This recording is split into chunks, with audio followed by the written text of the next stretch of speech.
On August 29th, the city of Santa Clarita will host Heroin Kills 1 year later. It's a look at heroin addiction in the Santa Clarita Valley. And here to talk to us about that is Janine Prado from the city's Human Services Division.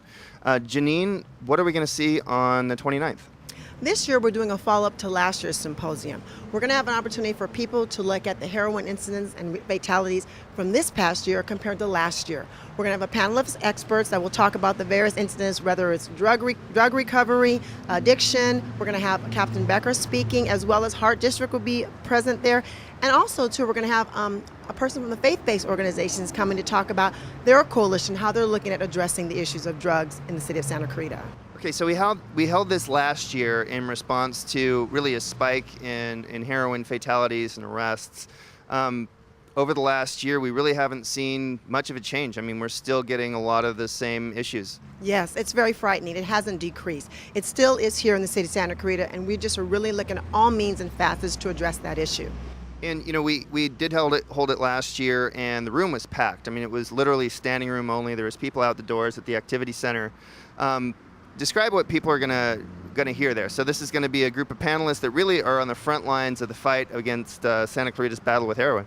Yes, it is. Captain Becker will lead off our panelists, and he will give you a pretty good perspective from the law enforcement agencies of what people are seeing out there on the street. In addition to that, we have a doctor from Henry Mayo that will give a bird's eye view of what happens in the emergency room. Also, we have two people from recovery and family support groups are going to talk specifically about how it affects recovery and families. And we also have Kathy Hunter from the Hart School District that's really going to talk about what's happening in schools and a new program that we have for young people in the junior and high schools. And really the reason we're doing this is, you know, last year and over the course of the year, we tried to raise awareness. Parents, it sneaks up on them. And we've seen fatalities, really, and we're talking about the demographics, what, about young 20s? Oh, yes. Young people, 19, 20 years old as far as fatalities, but we know that young people dabble in drugs as young as 11 and 12 years of age.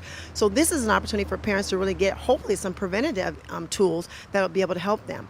And that evening's event, we're also going to be passing on information about family education classes. There'll be a very large resource fair starting at 6 p.m. In addition to that, an introduction to a new program that the city is working in collaboration with the county, school, and sheriff's department for the junior high and high school students.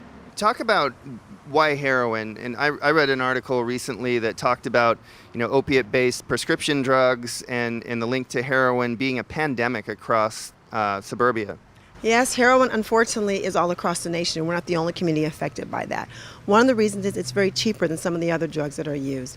And that's just one way, it's accessibility. And unfortunately, it's here in Santa Clarita. Janine, I want to thank you for joining us.